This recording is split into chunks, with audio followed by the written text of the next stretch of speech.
Meus irmãos, bom dia a todos, graça e paz. Vamos estar dando início à escola bíblica desse domingo, dia do Senhor.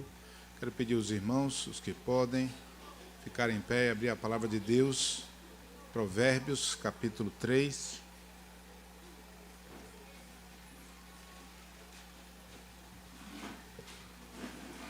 Dos versículos de 11 a 18. Vamos ler todos juntos.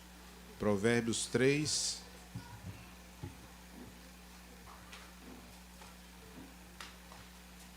dos versículos 11 a 18. Vamos ler todos juntos.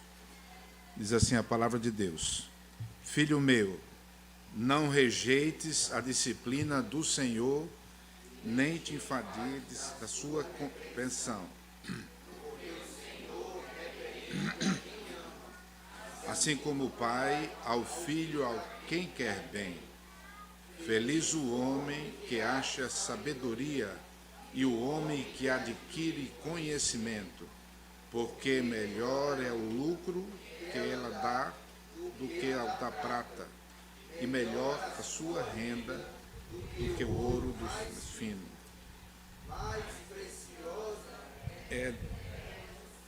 E tudo que podes desejar não é comparável a ela.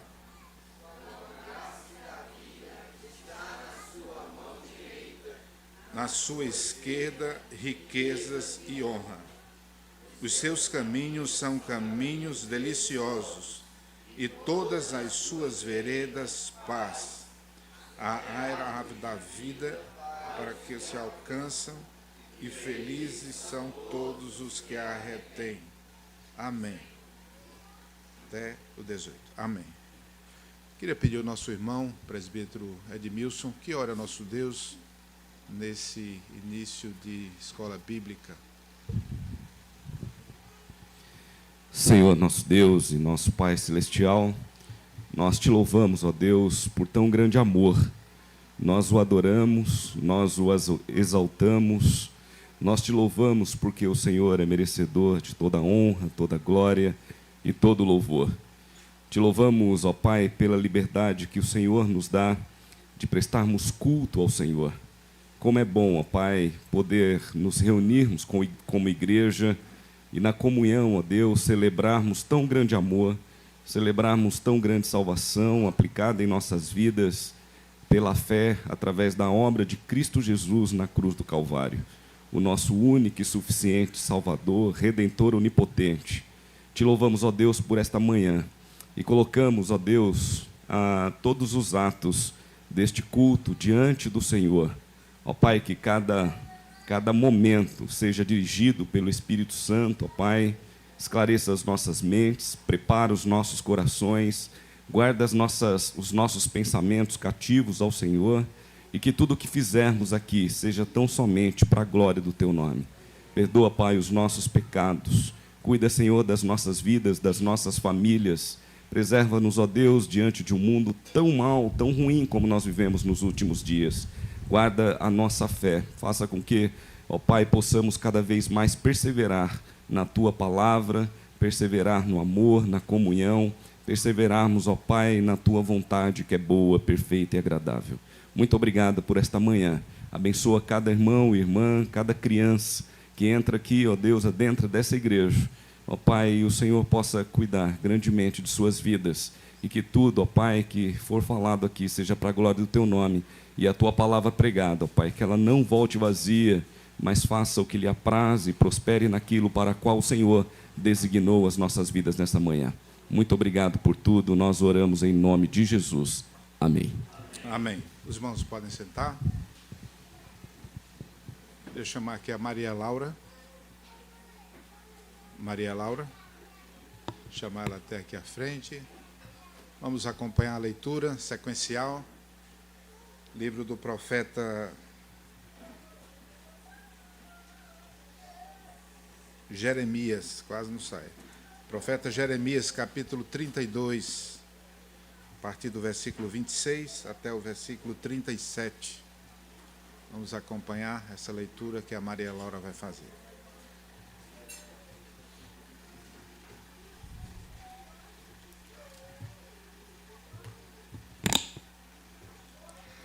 resposta de Deus.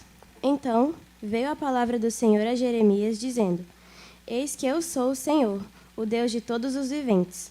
Acaso haveria coisa demasiadamente maravilhosa para mim? Portanto, assim diz o Senhor: Eis que entrego esta cidade nas mãos dos caldeus, nas mãos de Nabucodonosor, rei da Babilônia, e ele a tomará. Os caldeus que pelejam contra esta cidade entrarão nela, porão fogo a esta cidade e queimarão as casas sobre cujos terraços queimaram incenso a Baal e ofereceram libações a outros deuses, para me provocarem a ira. Porque os filhos de Israel e os filhos de Judá não fizeram senão mal perante mim, desde a sua mocidade, porque os filhos de Israel não fizeram senão provocar-me a ira com as obras das suas mãos, diz o Senhor. Porque para minha ira e para meu furor me tem sido esta cidade, desde o dia em que a edificaram e até ao dia de hoje, para que eu a removesse da minha presença. Por causa de toda a maldade que fizeram os filhos de Israel e os filhos de Judá, para me provocarem a ira, eles, os seus reis, os seus príncipes, os seus sacerdotes e os seus profetas, como também os homens de Judá e os moradores de Jerusalém, viraram-me as costas e não o rosto, ainda que eu, começando de madrugada, os ensinava. Eles não deram ouvidos para receberem a advertência. Antes, puseram as suas abominações na casa que se chama pelo meu nome para a profanarem. Edificaram os altos de Baal, que estão no vale do filho de Inom, para queimarem os seus filhos e as suas filhas a Moloque, o que nunca lhes ordenei. Nem me passou pela mente fizessem tal abominação, para fazerem pecar a Judá. Agora, pois, assim diz o Senhor, o Deus de Israel, acerca desta cidade, da qual vós dizeis: já está entregue nas mãos do rei da Babilônia, pela espada, pela fome e pela peste. Eis que eu os congregarei de todas as terras, para onde os lanceis na minha ira, no meu furor e na minha grande indignação. Tornarei a trazê-los a este lugar, e farei que nele habitem seguramente.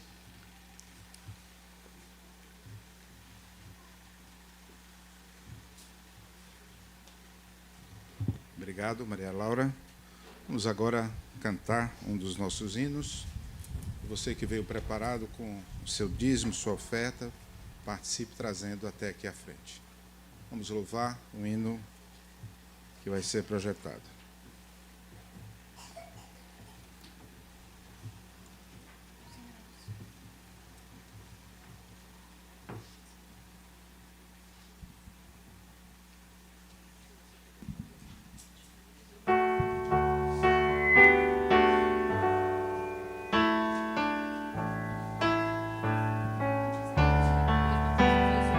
Número 289, irmãos. O 298, quem tiver com o inário.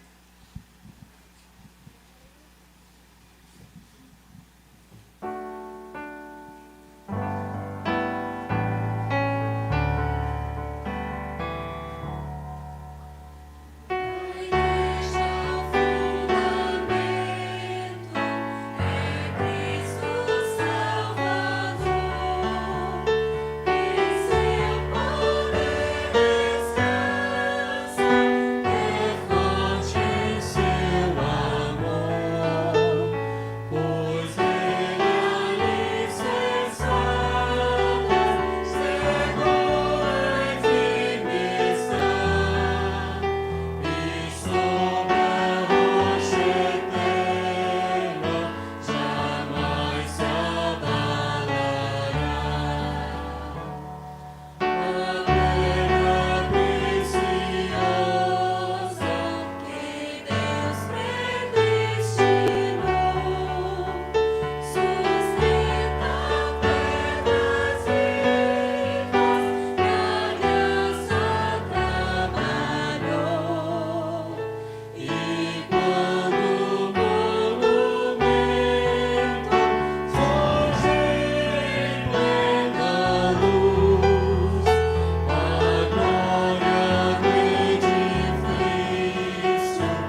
Pai querido e eterno, santificado seja o teu santo nome. Te agradecemos, meu Deus, estarmos aqui na tua casa.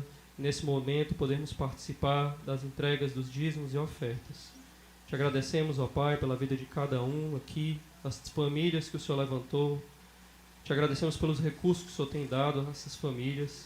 Te pedimos, ó Pai, também por aquelas que nesse momento se encontram com dificuldades, ó Pai, de trabalho. Por favor, Senhor, providencia, Senhor, os recursos necessários para cada uma das famílias em necessidade. Amém, Senhor. Assim também te pedimos, meu Deus, pelos recursos que foram colocados, para que sejam utilizados da melhor maneira possível, para o crescimento aqui da tua obra no Cambeba, na congregação. Ó Senhor, que seja usado para a manutenção da tua casa, para a obra missionária, para a ajuda dos necessitados.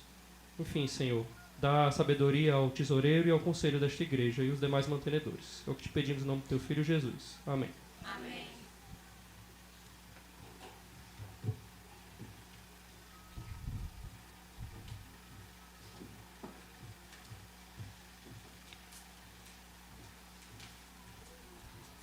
Bom dia, meus irmãos. Saúdo todos com a graça, com a paz do nosso Senhor.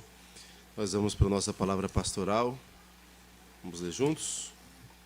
Um culto interesseiro. E encontrou no templo os que vendiam bois, ovelhas e pombas, e também os cambistas assentados. Tendo feito um azorrague de cordas, expulsou todos do templo, bem como as ovelhas e bois.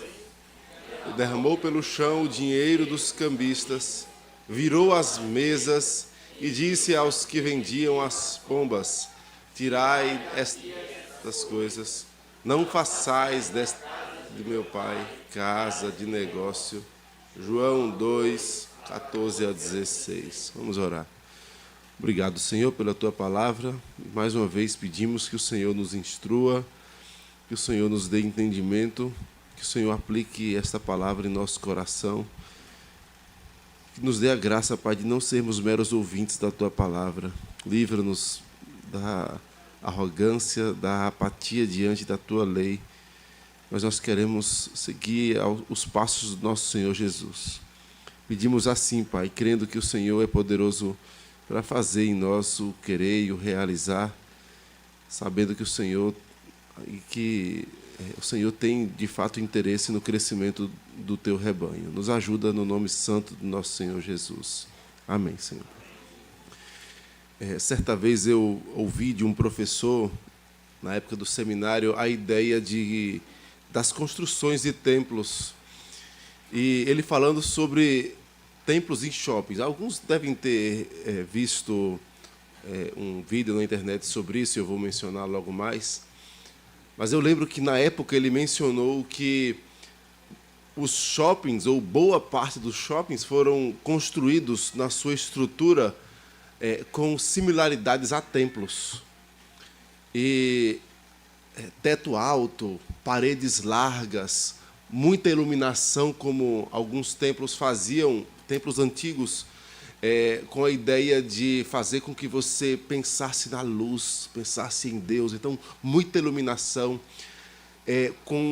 também com a ausência de janelas à vista, mas janelas, no máximo, altas, ou apenas vitrais no teto, ou vidros no teto, para que você olhasse para cima e contemplasse os céus.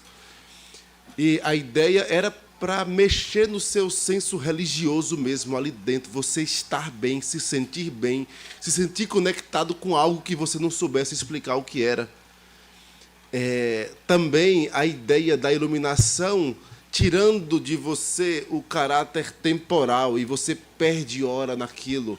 Assim como num culto em que você sai satisfeito, no sentido de sai pleno, cheio de Deus mesmo.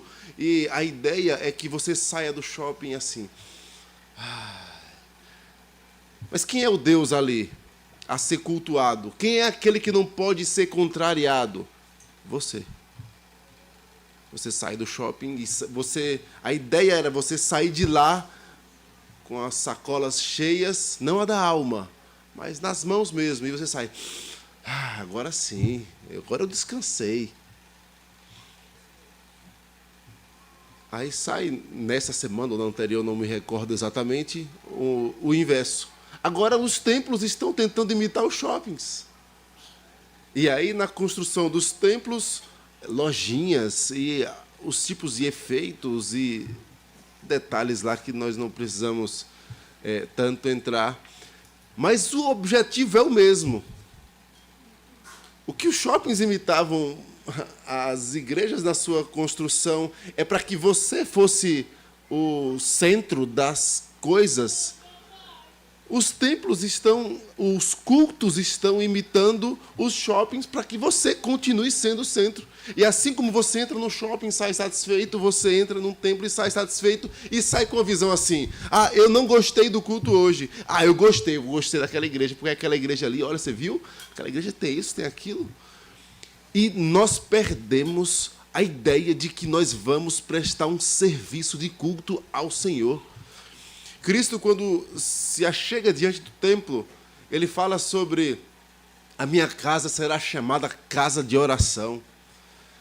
Nós falamos na quarta-feira sobre o aspecto de que do zelo a respeito do culto ao Senhor, que nós estamos perdendo o zelo de cuidar do irmão que não tem cultuado ao Senhor do jeito que o Senhor requer na sua palavra. E zelo pela vida dele, inclusive.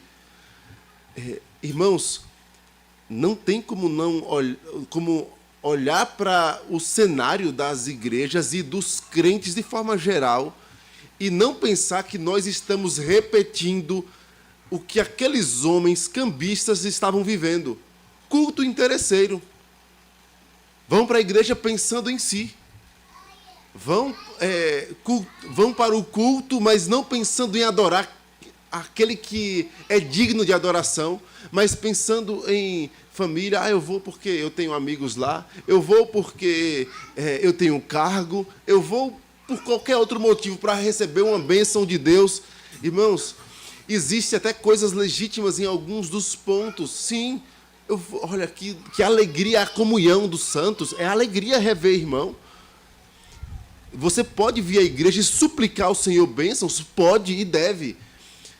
Mas se você vai ao culto apenas pensando nestes aspectos como o centro, você não está entrando em um culto. Talvez você está pensando que aqui é um shopping que você vai satisfazer os seus próprios prazeres, ao invés de vir para adorar aquele que é digno de adoração. O zelo de Cristo deveria, no mínimo, causar temor em cada um de nós ao se aproximar do culto ao Senhor. No mínimo, nós deveríamos temer e refletir: qual é a minha motivação em cultuar o Senhor? Qual é a minha motivação em ir para a igreja? Crianças, adolescentes, por que vocês estão aqui? É porque o papai e a mamãe de vocês acordaram vocês e vocês vieram? É só por isso? É só porque você vai ver um amigo? Só porque você gosta disso ou daquilo? Reveja o seu coraçãozinho e pense: eu preciso estar lá para adorar o Deus vivo que mandou seu Filho para morrer em meu lugar. Que Deus tenha misericórdia de nós e nos livre de participar de um culto por mero interesse pessoal, por mera barganha com Deus, como se fosse aqui um shopping que eu faço um self-service, eu escolho o que eu quero, se eu não gostei eu mudo de igreja. Que Deus tenha misericórdia de nós e da sua igreja. Vamos ler juntos? Um culto interesseiro. E encontrou no templo os que vendiam bois, ovelhas e pombas, e também os cambistas assentados. Tendo feito um azorrague de cordas, expulsou todos do templo, bem como as ovelhas e os bois, derramando dos cambistas. Virou as mesas e disse aos que vendiam as pombas: tirai daqui estas coisas, não façais da casa de meu pai casa de negócio. João 2, 14 a 16. Que Deus nos abençoe.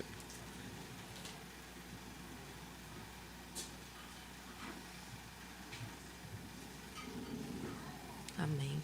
Bom dia, irmãos. Temos visitantes de primeira vez aqui hoje na Escola Dominical do Cambeba, ali. Como é o seu nome?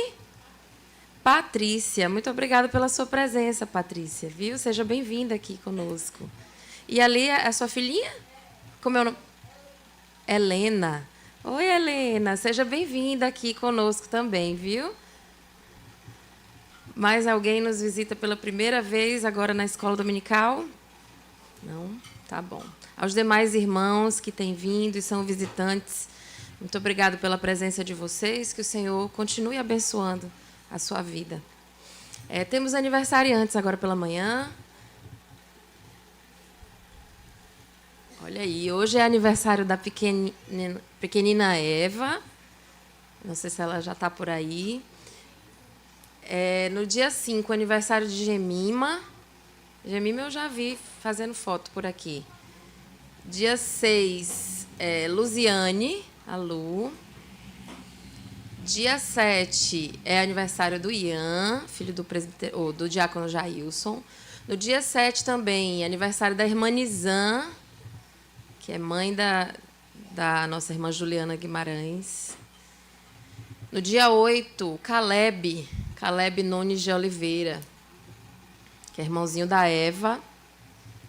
E no dia 10, aniversário do Levi Gomes de Souza e Silva.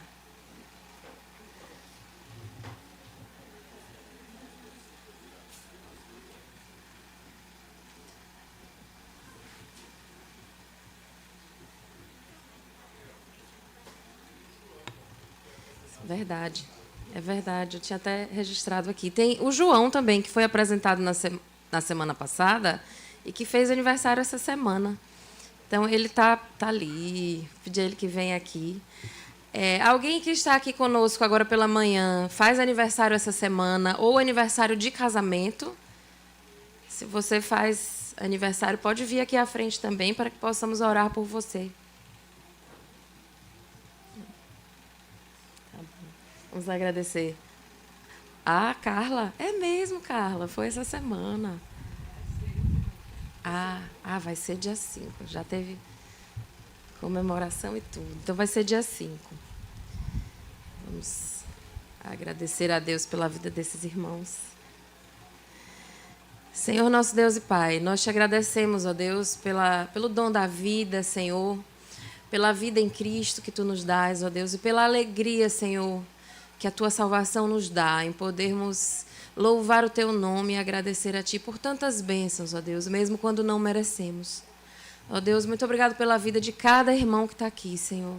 Muito obrigado pela vida de cada pequenino, Senhor, que completa mais um ano durante essa semana. Ó Deus, guarda o coração desses pequenos, ó Deus. Ó Deus, que no tempo oportuno eles conheçam, Senhor, o Teu Evangelho. E, ó Deus, confessem a Ti como o único Salvador da vida deles, ó Deus. Ó Deus, que o Senhor os dê saúde, graça, alegria, Senhor, para viverem os seus dias. Abençoa também, Senhor, os outros irmãos, ó Deus, que estão fazendo aniversário. Guarda-os, ó Deus, nós te pedimos. Muito obrigado pela vida da irmã Carla, pela vida do irmão João, pela vida da Lu, da Gemima, Senhor. E de tantos outros irmãos, ó Deus, que fazem aniversário essa semana, Pai. Muito obrigado, porque nós sabemos que Tu és um Deus que cuida, Senhor, do Teu povo. E nós te rogamos, ó Deus, que Tu continues, ó Deus, sendo, Senhor, o nosso pastor, o pastor de cada irmão desses, ó Deus, como diz na Tua palavra. Ó Deus, queremos também Te agradecer e Te pedir pela vida do Ian. Ó Deus, tem misericórdia, Senhor, guarda-o, ó Pai, onde ele estiver e guia, Senhor, o coração dele, nós te pedimos, para a honra e glória do Teu santo nome. Em nome de Jesus Cristo, amém.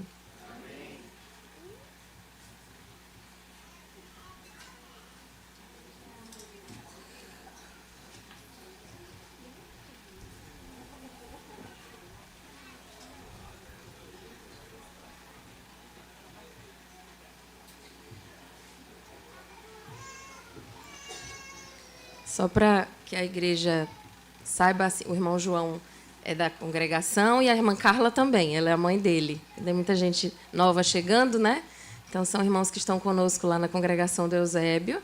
E a família do João foi recebida semana passada e será a família que nós vamos apresentar hoje, como família de oração da semana. Vou pedir à esposa dele que vem aqui à frente com a filhinha. Olha aí que bonitos. É o João, a Vitória e a Malu. A Maluzinha conversadeira.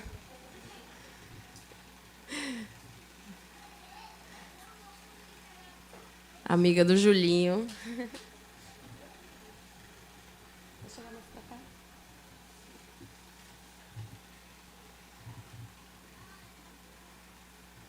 Isso. Então, eles escreveram de uma forma poética, muito bonita. Eu vou ler aqui igual foi escrito. Então, João e Vitória, um jovem casal com alma de aventureiros, colecionam momentos inesquecíveis, explorando as mais belas praias e cachoeiras. Eu fiquei até com vontade de ir numa cachoeira depois dessa escrita. Mas engana-se quem pensa que a paixão deles se resume à natureza exuberante. No aconchego do lar, um filminho acompanhado de pipoca e brigadeiro também tem o seu lugar especial. A história desse amor começou nos bancos da escola, no último ano do ensino médio. E Vitória ama brincar que o João veio de São Paulo para o Ceará só para conhecer ela. Recentemente, eles receberam um lindo presente do Senhor, a filhinha Maria Luísa. A Malu. Uma criança desejada e sonhada pelos pais, pelos avós e pelas titias. A Vitória é aqui de Fortaleza. O João, é João Vitor, o nome dele, ele é de Osasco, de São Paulo. A família deles é de São Paulo. E eles frequentam aqui o Cambeba há mais ou menos um ano. Eles estão conosco, especificamente lá na congregação e pela manhã aqui. Eles gostam de fazer em família, né? Viajar de carro, ouvindo boas músicas, conversando sobre a vida e os sonhos. E a Vitória é pedagoga e o João está se formando em engenharia civil. E os pedidos de oração deles, irmãos, são para que o Senhor os dê sabedoria para cuidar e ensinar os seus filhos e a sua família. Então, que nós possamos lembrar desses irmãos durante a nossa semana, dos nossos momentos com o Senhor, né? Que eles possam continuar sentindo alegria em estar aqui na casa do Senhor, para que a Vitória, ou a Malu, cresça aqui no meio da gente, ouvindo a palavra do Senhor e correndo com os amiguinhos aqui, igual tantos outros já fazem, né? E eu vou pedir que a família da semana passada tenha algum representante aí da família da Riviane. Acredito que não, né? Levantaram a mão ali, mas acho que não era. Então, eu vou pedir ao presbítero Edmilson, que é o pai do João, que vem aqui orar por essa família, que é a família dele também.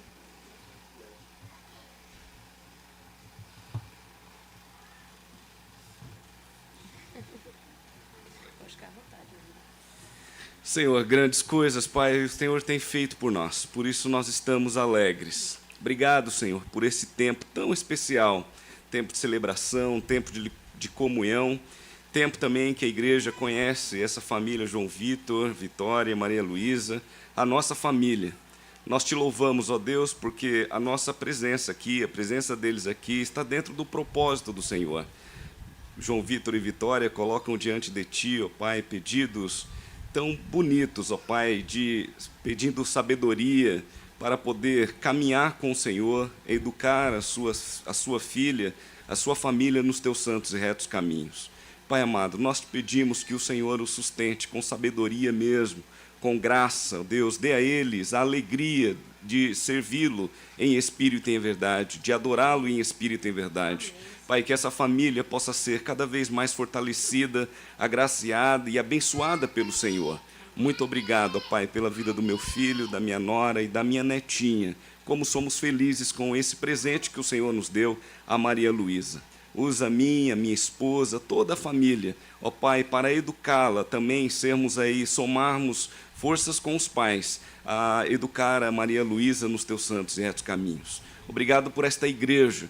Continue, ó Deus, sustentando com graça, com sabedoria, abençoando essa escola dominical, a maior escola bíblica do mundo, onde nós nos reunimos para aprender a sua palavra. E que hoje, ó Pai, a tua palavra possa ter guarida e encontrar guarida em nossos corações. Saímos daqui ainda mais sábios e conhecendo mais do Senhor, para crescermos na graça e no conhecimento do Senhor Jesus. Amém. Muito obrigado por esta manhã, muito obrigado por esta escola dominical, pela vida de cada irmão e irmã aqui, por essa família. Nós te louvamos em nome de Jesus, o nosso Redentor e Salvador. Amém. Amém, amém. Vou passar aqui para as mãos deles o devocional, para que eles possam utilizar nos seus momentos com Deus.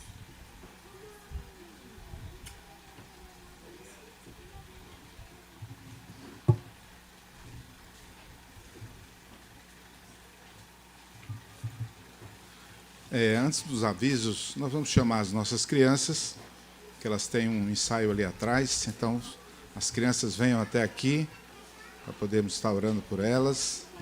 E logo depois nós vamos ter alguns avisos.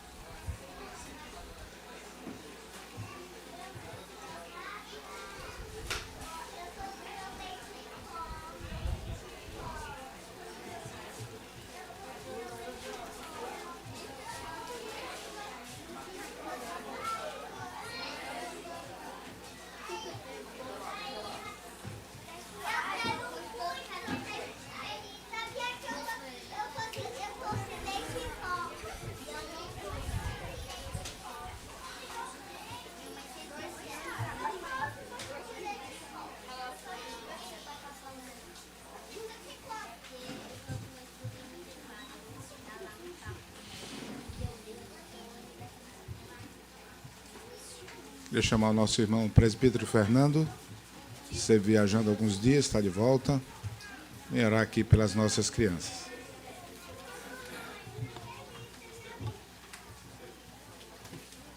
Bom dia, irmãos. Quero agradecer a Deus pelo tempo que tive fora, mas é bom estar de volta aqui com os irmãos.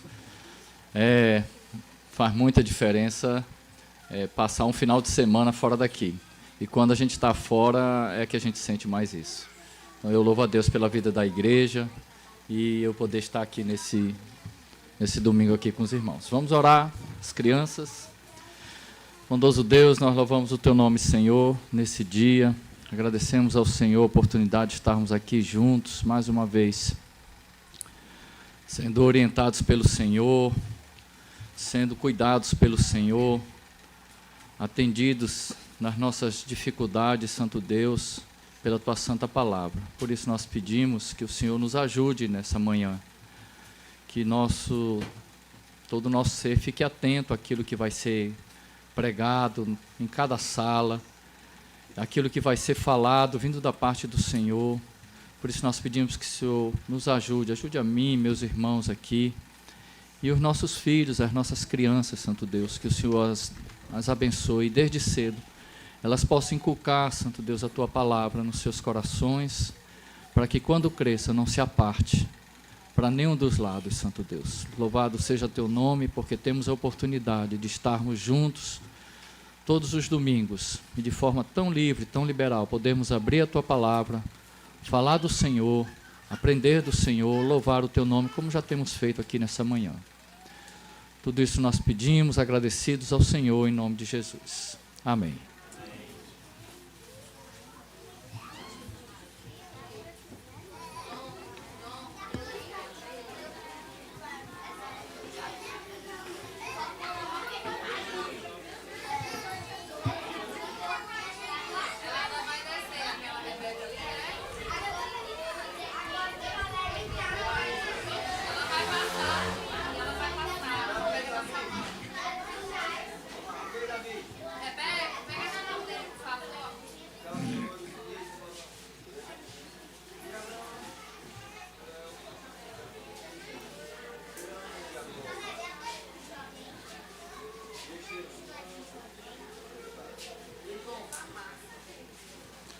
Irmãos, antes do primeiro aviso aqui, nosso irmão Castro, da UPH. Apenas lembrando, nós temos alguns colchões ainda do evento dos jovens, dos adolescentes. Está aqui nessa sala aqui. Então, você que nos ajudou com o empréstimo do colchão, ele está aqui precisando que o irmão leve. Se o irmão tiver alguma dificuldade com o transporte, a gente pode ter alguém que pode levar. Mas só para poder identificar e nós podemos devolver. Está nessa primeira sala aqui ao lado da Copa, tá bom? Nosso irmão Castro da UPH, logo depois a Carol.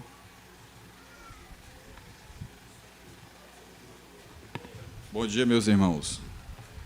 No dia 12, extraordinariamente, passando essa segunda... Não, dia 12, tá... Ah, eu estou de óculos aqui, mas... Obrigado aí, amigo. Dia 12, às 20 horas, nós teremos uma reunião da plenária da UPH.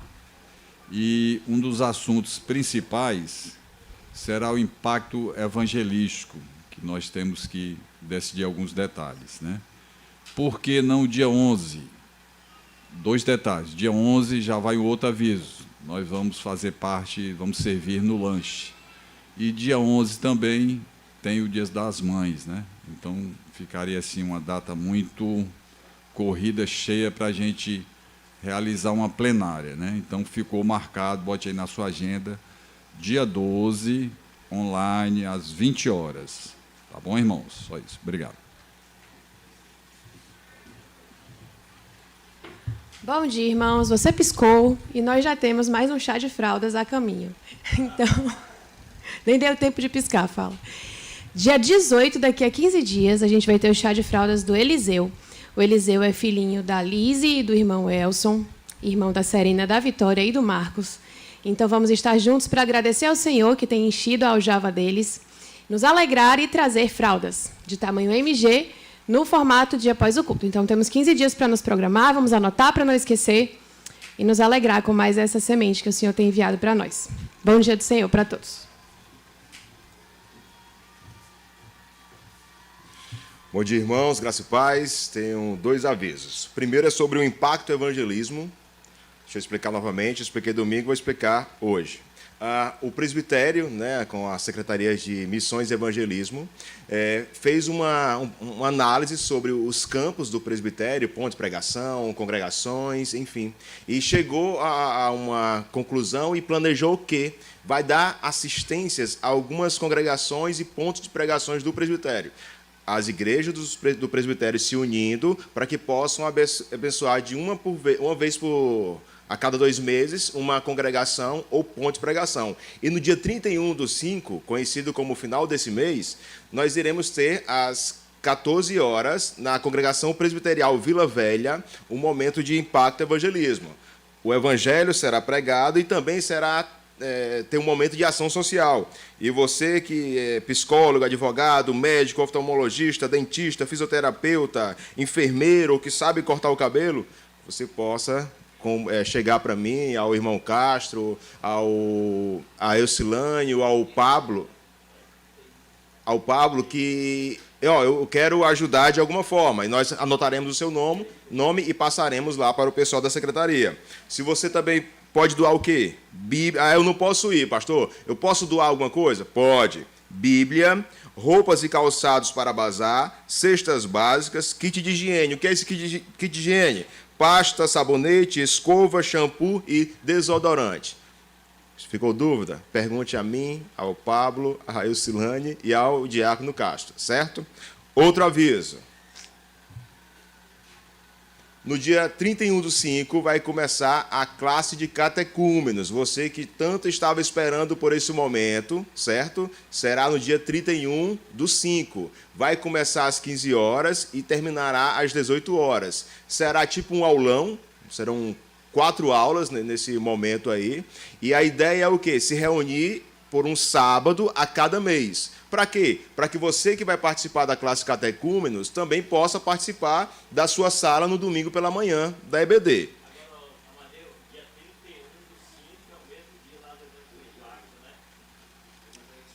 Deixa eu dar um jeito, é só para os catecúmenos aí. Tá bom, prefeito?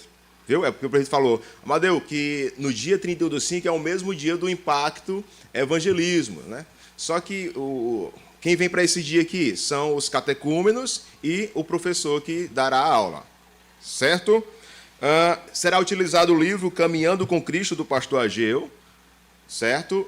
Esse é o material, fora outros materiais. E você que está interessado, procura a nossa irmã secretária da IBD, doutora Raquel, certo?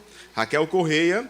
Fale com ela, ela vai lhe colocar no grupo do WhatsApp, e aí você vai ter mais informações, e a Raquel diz. Ou a Daiane, pois é, temos 2 secretárias, não é isso? Pois é. Então, a Daiane, esposa do Abraão, ou a doutora Raquel, esposa do diácono Zé, certo? Para ser secretária tem que ser esposa de diácono. Brincadeira. Enfim, esses são os 2 avisos. Irmãos, é um pedido de oração que nossos irmãos Castro e Lúcia pediram.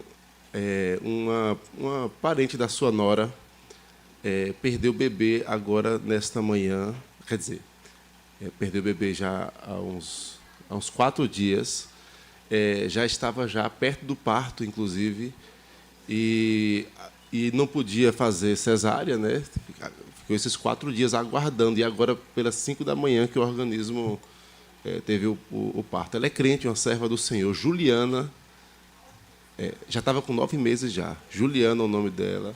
Vai ter provavelmente o velório ainda hoje, né? Provavelmente, porque a partir dos 6 meses, ou de um certo peso, já há velório.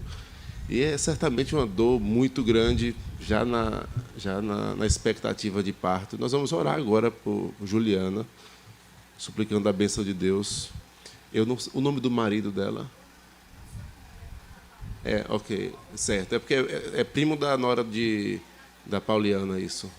O marido e a Juliana, né? São crentes, servos de Deus, estão nessa dor hoje. Vamos orar juntos? Pai querido e amado, nós nos colocamos diante do Senhor, que é o doador da vida, é o dono de todas as coisas. E nós sabemos, ó Deus, e temos a convicção de que a Tua vontade é a melhor, de que o Senhor é quem dá e o Senhor é quem tira, conforme a Tua soberana vontade. E mesmo que certamente esteja doendo muito, nós sabemos que o Senhor é o Deus de toda consolação e que tem propósitos santos e perfeitos para os Teus filhos, e não será diferente para esses Teus servos. Nós queremos suplicar, como igreja do Senhor, a Tua bênção sobre este casal. O Senhor é poderoso, Pai, para curar as feridas, e pedimos que o Senhor os ajude nesse momento tão duro, tão difícil, Senhor. Ó Deus, certamente uma criança tão sonhada, aguardada para esses dias, mas o Senhor soberanamente chamou para si, e pedimos que o Senhor os console, os dê força, que o Senhor não permita que o coração deles se volte contra o Senhor, mas que eles busquem descanso, refúgio, alívio no Senhor. Dá a eles a alegria, Pai, de uma nova gestação, dá a eles a alegria de ter filhos, e filhos que honrem ao Senhor.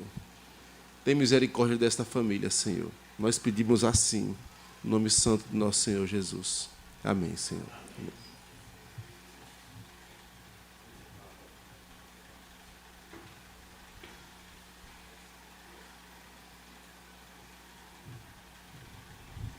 Eu recebo assim 10 minutos, eu vou dar para vocês 5 minutos, viu? 5 minutos de intervalo, e aí nós já voltamos para a nossa escola dominical. Quando tocar o sinal, tente ser rápido para voltar, para a gente ganhar tempo, senão a gente acaba estendendo após o nosso horário de 11h45, tá bom?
Hebreus, capítulo 9.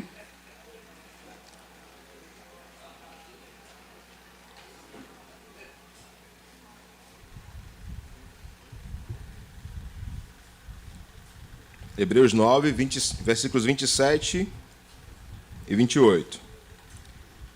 Diz assim: E assim como aos homens está ordenado morrerem uma só vez, vindo depois disto o juízo.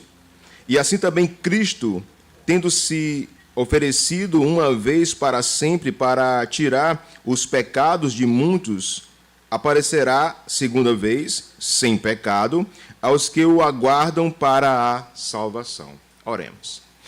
Santo Deus, amado Pai, obrigado, Senhor, porque Tu és um Deus bondoso. Obrigado pelo Deus que o Senhor é, que mesmo sendo nós pecadores, o Senhor enviou o Seu Filho amado para morrer por nós.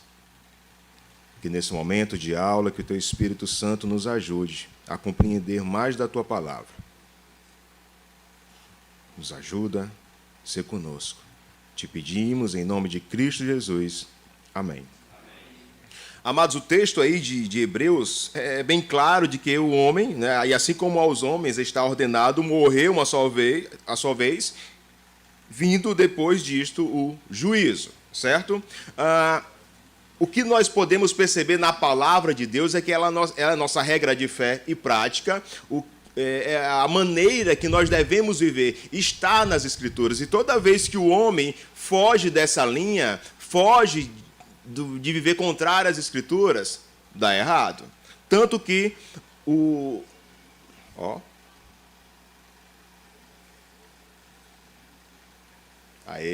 pronto.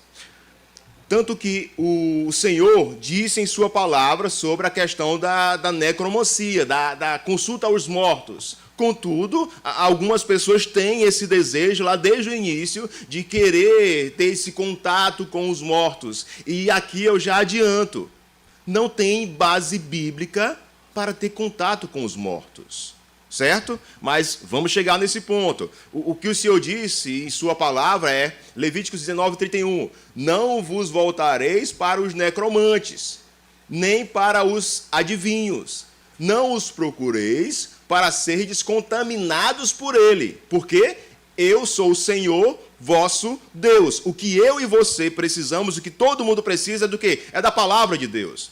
Nós não precisamos mais de que isso. Se quisermos saber sobre o futuro, é a palavra de Deus que vai nos ajudar. Se quisermos saber sobre o passado, é as Sagradas Escrituras. Não é alguém vindo de um além ou alguém que supostamente diz ser uma pessoa diferenciada que vai trazer essa revelação para mim e para você. E se assim procuramos, nós desobedecemos ao Senhor. Outro texto, Levíticos 20, versículo 6 diz: quando alguém se virar para os necromantes e feiticeiros para se prostituir com eles, eu me voltarei contra ele e o eliminarei do seu povo. A ordem do Senhor é bem clara, certo? Pois bem, dando essa introdução, vamos para o início lá do espiritismo kardecista, porque desde o Antigo Testamento nós podemos perceber que pessoas buscavam ter esse contato com os mortos, mas a linha do estudo é o quê? É sobre o espiritismo kardecista. Pois bem, em 1848, uma família se mudou para Hyattsville, acredito que seja isso. Pois bem, é uma região próxima à cidade de Nova York, lá nos Estados Unidos. E, supostamente, essa família passou a morar numa casa mal assombrada. Eu estou relatando o que eles escreveram, tá certo, irmãos? Que fique bem claro aqui. E eu tive o cuidado de pegar bem o que eles relatam para não ser algo de terceiro, é dado deles, certo? Isso é dado deles, é eles que falam isso. Tipo, o termo casa mal assombrada, é eles que disseram.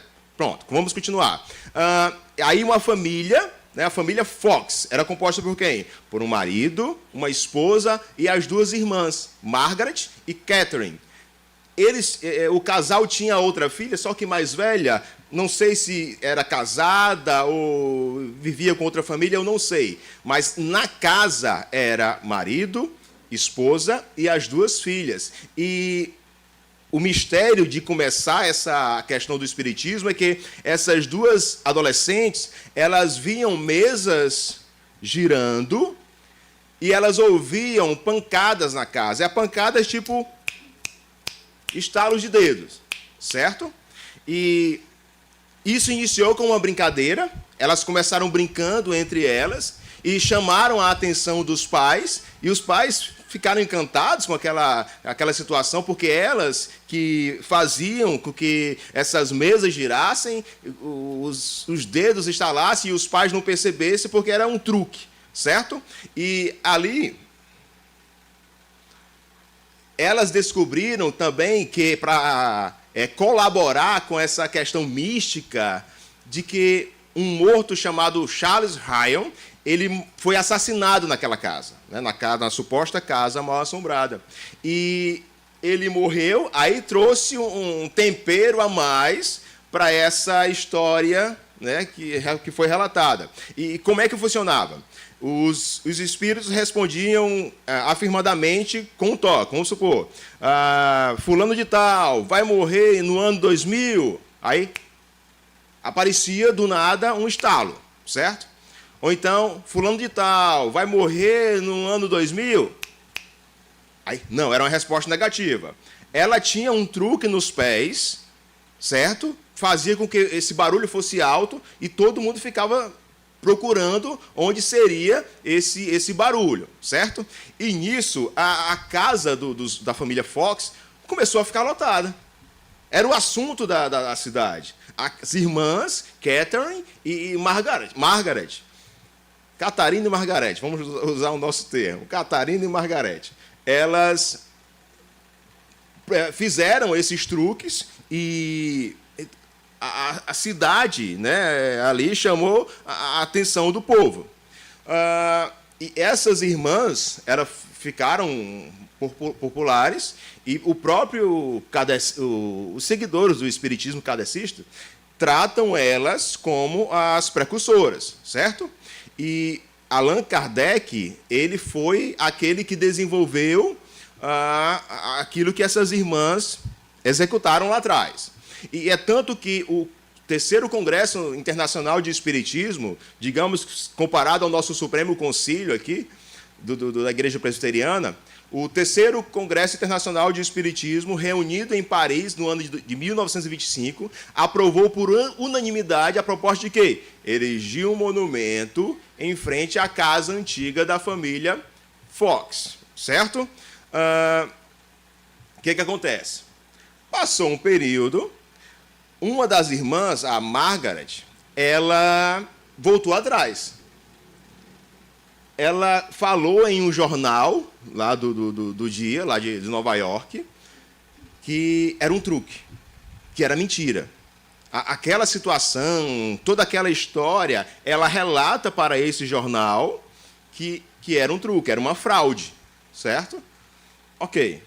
Quando você vai ver os relatos espíritas, eles dizem que a Margaret, ela foi comprada.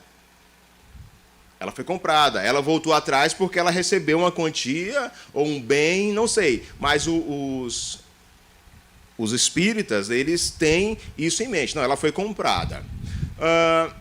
Arthur Conan Doyle, que é o escritor do personagem Sherlock Holmes, ele é um espírita, e ele escreveu, né, em seu livro dizendo que a Margaret, ela se arrependeu de ter dito que era uma fraude, certo? Ela fez, né, as mesas girarem, os dedos estalarem para dizer que sim ou não, ou talvez. Depois ela vai para o jornal e diz que não, era uma fraude.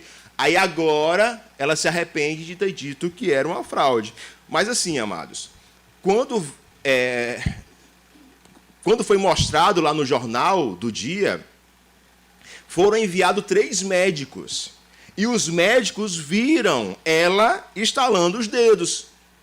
Entendem? Para que fosse escrito teve umas pessoas para ver se realmente como é que funcionava essa fraude.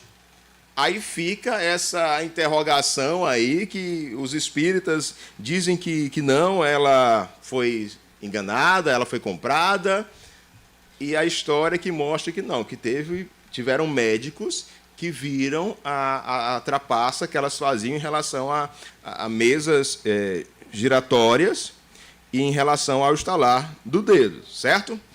E, amados, essa história não ficou somente nos Estados Unidos. Essa história chegou até a Europa, certo? E chegou até a um francês, um homem chamado Hippolyte Léon Denisard Rivial. Um médico francês, muito culto, interessou-se pelo espiritismo, envolveu-se tão profundamente com essa religião que no mesmo ano disse ter recebido um guia pessoal, espiritual, chamado Espírito da Verdade, ou Espírito Verdade. A ideia é o quê? Que esse homem, ele recebeu um guia, um Espírito da Verdade, e esse Espírito da Verdade diz o quê? Conferiu que ele desse, né, esse homem desse continuidade e desenvolvesse o espiritismo iniciado com as irmãs Fox. Quem era esse cidadão? Ele é Allan Kardec. Allan Kardec é o nome, tipo, Allan Kardec existiu e morreu, e esse Hippolyte Léon Denisard Rivial é uma reencarnação de Allan Kardec. Só que aí esse senhor, ele recebeu autorização, segundo ele, para ser o Allan Kardec, certo? E Allan Kardec, que é digamos, o mais famoso dentre os espíritas, ele publicou vários materiais, certo? Uma enxurrada de materiais, segundo ele, coisas que os espíritos dizem para alguém humano e para que eles escrevam, certo? E Kardec veio a falecer. E depois dele veio Leon Denis, né? Aqui eu falado sobre o espiritismo após Kardec. Ele nasceu em 1846, morreu em 27, e esse Leon Denis, ele encontrou algumas vezes com Allan Kardec. E esse Leon Denis, ele era médium, era psicógrafo, né, como diz aí, que é assim como era Chico Xavier. E ele dizia que o espírito guia dele era Joana d'Arc. Aí, quem era Joana d'Arc, esse espírito guia de Leon Denis? A Joana d'Arc era a encarnação de Judas Iscariotes. Eu fui ver eu queria escutar eles falando sobre essa Joana d'Arc. E existe uma defesa em relação a Judas Iscariotes, do tipo de que, não, Judas atingiu o seu objetivo, no sentido de honra, sabe? É honrado. E Judas Iscariotes, ele morreu, reencarnou, aí já foi Joana d'Arc, aí passou a ser Leon Denis, até que ele evolua e passe a ser alguém perfeito. Essa é a ideia do espiritismo, certo? E esse espiritismo chega até ao Brasil. Mas a parte histórica eu estou meio que passando, mas se tiver alguma dúvida, alguma fala, vocês podem dizer, porque eu quero gastar mais tempo em relação à parte teológica, certo? Como é que começou o espiritismo no Brasil? Um autor dizendo, né, as cadeiras, as mesas começaram a dançar em 1853 aqui no Brasil, certo? Em 1853, aí Simonton chega 6 anos depois, só para os irmãos terem uma ideia de linha do tempo. Mas a primeira sessão espírita oficial foi aonde? Salvador.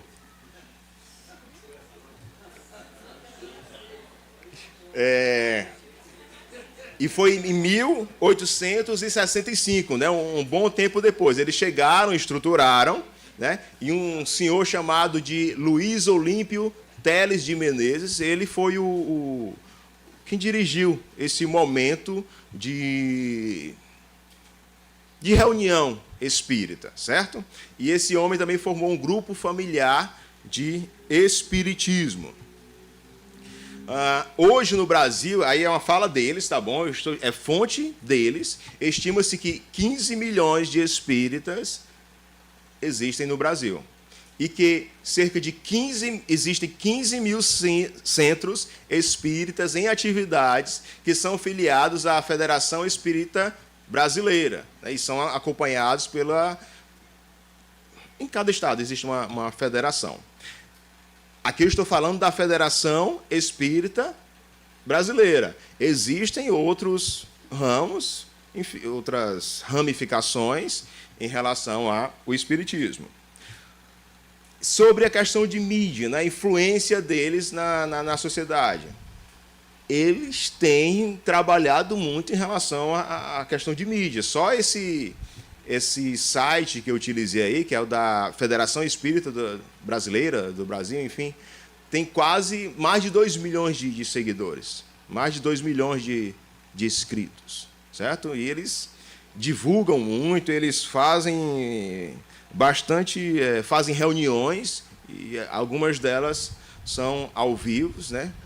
Eu queria ter visto, existe o passe. Como é que funciona o passe? Eu não consegui imagem desse passe, mas eu vi alguém falando como era, não ao vivo, assim, é alguém representando.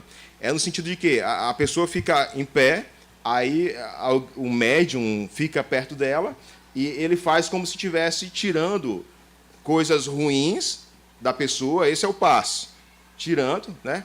Aí eu falo até aqui às pessoas que jogam futebol, que alguns já estão sorrindo aí. As mulheres, o que acontece?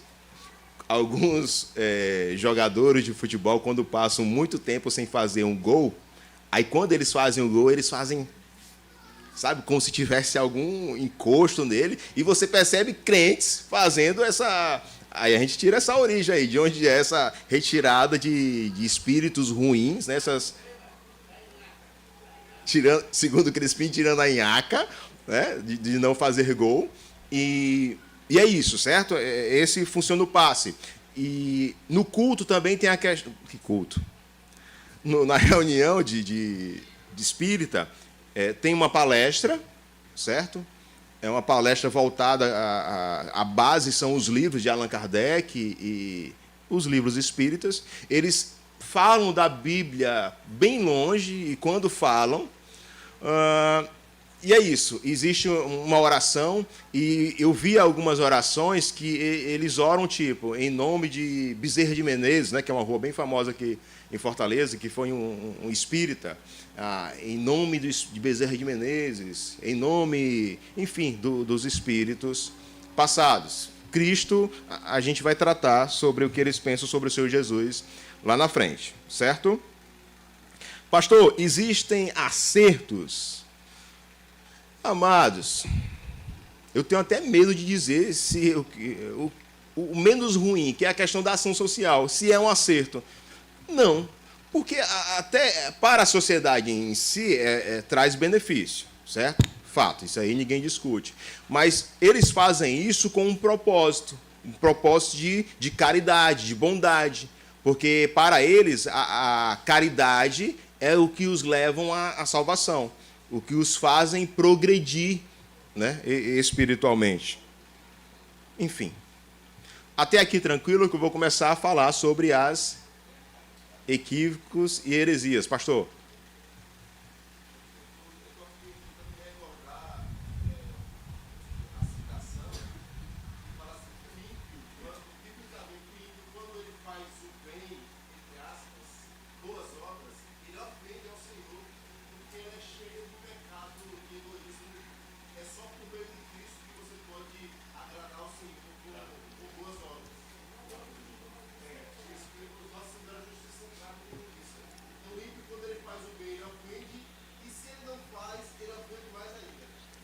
Perfeito. Ok. o que é o Espiritismo, certo? Aí eu vou falar algo que está no site da Federação Espírita Brasileira. É um conjunto de princípios e leis revelados pelos espíritos superiores, contidos nas obras de Allan Kardec, que constitui a codificação espírita, o livro dos espíritas. A nossa regra de fé e prática é o quê? São as escrituras. Para eles, não. É aquilo que está revelado pelos espíritos superiores. Aí eles recebem essas informações e escrevem. Certo? Essa é a base de fé deles. O Espiritismo é uma ciência, aqui é Allan Kardec falando. O Espírito é uma ciência que trata da natureza, origem e destinos dos espíritos, bem como de suas relações com o mundo corporal. Amados, existe uma guerra entre ateus e espíritas sobre em relação ao espiritismo ser uma ciência, certo? E, amados, seria um estudo só por isso. Busquem lá depois, que vale a pena nesse sentido, certo? Mas aí eles entendem que a regra de fé e prática dos espíritas é aquilo que os espíritos falam aos médiuns, aos que psicografam, certo? Eles acreditam na Bíblia. Eu vou ler uma obra espírita. A Bíblia contém, evidentemente, fatos que a razão, desenvolvida pela ciência, não pode aceitar. E outros que parecem singulares e que repugnam por se ligarem a costumes que não são mais nossos. A ciência, levando as suas investigações desde as entranhas da terra até as profundezas do céu, demonstrou, portanto, inquestionavelmente, os erros da Gênese mosaica, tomada ao pé da letra, e a impossibilidade material de que as coisas se passassem conforme o modo pelo qual estão aí textualmente narradas. Você vê essa citação, mas quando você assiste uma palestra, você não consegue enxergar isso aqui. Porque eles fazem de uma maneira bonita, e entendo bonita que eu vou lhe dizer, uma maneira tão inteligente, com uma oratória tão boa, que eu falei assim, rapaz, isso é verdade. Mas o pressuposto deles é o quê? Que a Bíblia contém a palavra de Deus. E essa Bíblia só vai servir para quê? Para que possa enfatizar o meu pensamento. E a gente vai ver sobre isso quando a gente vai pegar texto a texto. Ok? Leon Denis é o homem que substituiu Allan Kardec. Ele diz o seguinte: não poderia a Bíblia ser considerada a palavra de Deus, nem uma revelação sobrenatural. Os escritos são bem claros, certo? Eles não acreditam que a Bíblia toda é a palavra de Deus, não é a regra de fé e prática deles. Outro texto. Em matéria de escritura, os espíritas, no que se referem e tão unicamente aos evangelhos, não os apresentam, porém, como prova, senão como uma fonte de luz subsidiária, elemento de reforço. Percebam, um espírita falando, a Bíblia, ela funciona como um reforço, como algo que eu posso consultar. Mas nem tudo que está lá é a nossa regra de fé em prática. O texto continua. Pois nem a Bíblia prova coisa nenhuma. Repito, isso é um texto espírita. Pois nem a Bíblia prova coisa nenhuma, nem temos a Bíblia como probante, né, como um testemunho autêntico.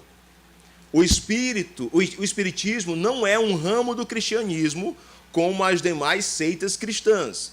Não assenta seus princípios nas escrituras. A nossa base é no ensino dos espíritos, daí o nome espiritismo. Você encontra esse corajoso espírita falando realmente o que eles pensam. Os outros, você pesquisa, eles não são tão claros assim.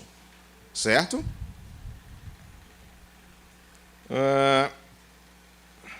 Ok. E, pois não.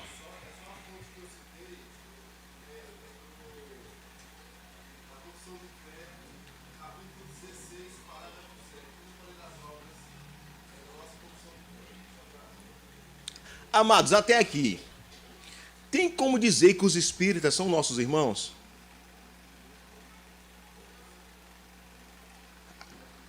A nossa regra de fé e prática é a Escritura. Todo domingo é exposto aqui as Escrituras, certo? Existe uma exposição. Essa regra de fé e prática nossa é tratada como algo, uma consulta. Sei lá, eu fazendo esse estudo aqui, é como se a gente trata, nem isso, porque aqueles livros antigos, que hoje não tem mais, que se vendiam, tinha até crediário para comprar os livros, as enciclopédias, certo? Mas a gente até acredita que aquilo é verdade, né? Trata como verdade, mas consultamos, nós não vamos aprender tudo aquilo dali. Sei lá, eles consultam a palavra de Deus. Então, de fato, o Deus que os espíritas acreditam é bem diferente do nosso, certo?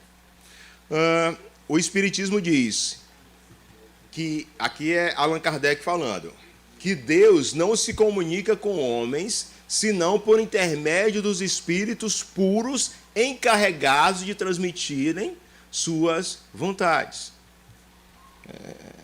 Literalmente, eles acreditam que o que é correto seguir é aquilo que os espíritos, né, os mortos, trazem até aos homens. E aqui é uma propaganda maravilhosa para os necromantes.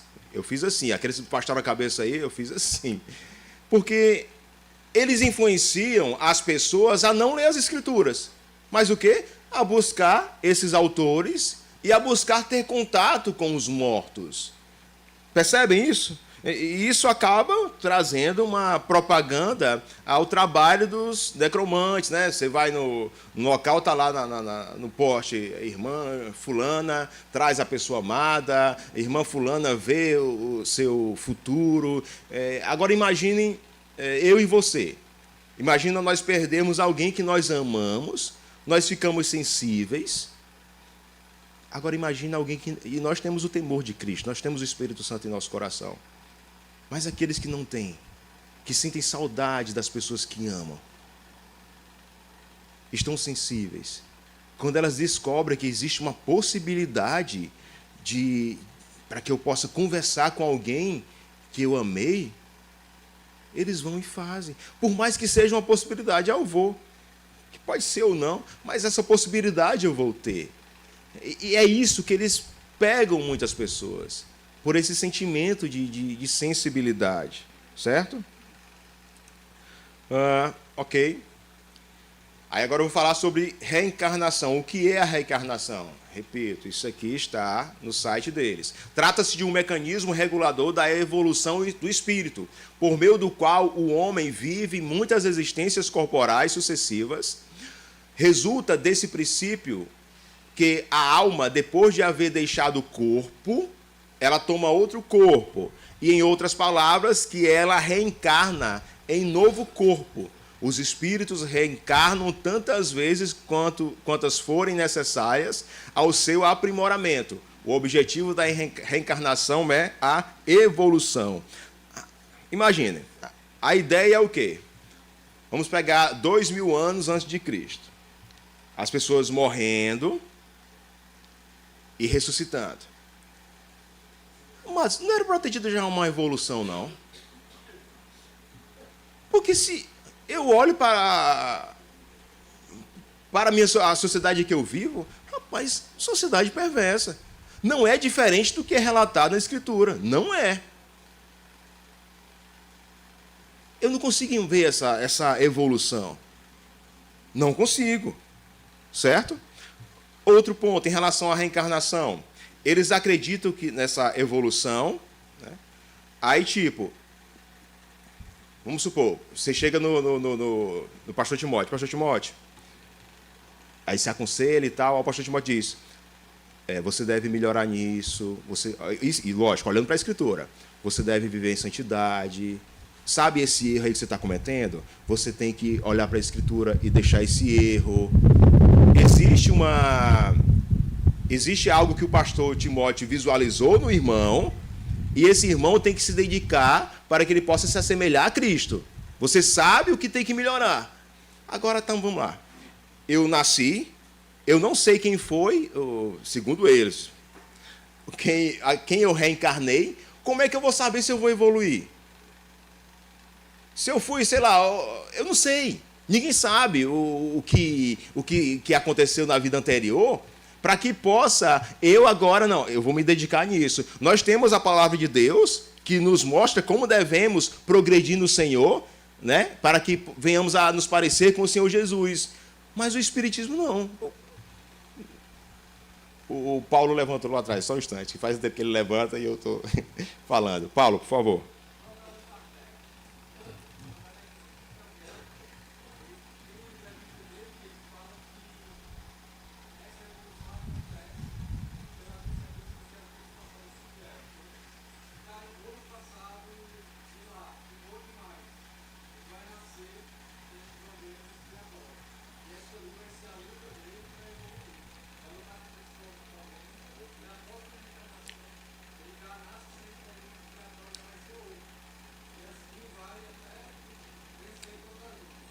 Todos ouviram? Vocês ouviram o que o Paulo falou?